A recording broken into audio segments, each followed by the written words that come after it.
变白了。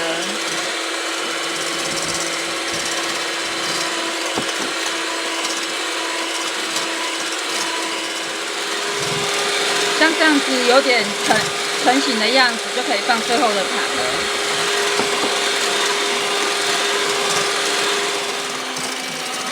来看一下它的打发状况，现在流动性还很高，表示还不可以。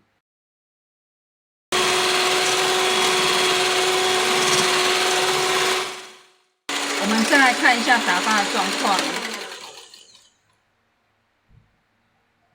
这里有一个弯钩，然后这里可以直立了，这样表示可以了。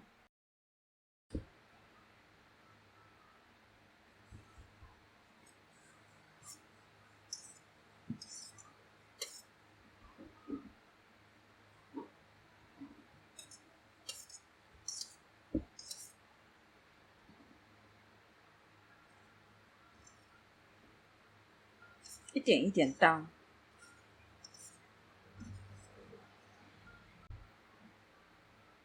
现在拌上来的时候，都还可以看到油还没拌匀的状态，然后整个拌匀。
烘烤成功的杯子蛋糕，冷却后会有自然的弹性，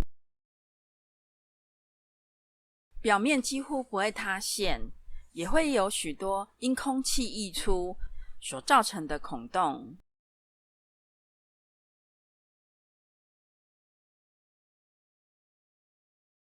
杯子蛋糕的表皮是我们最喜欢的，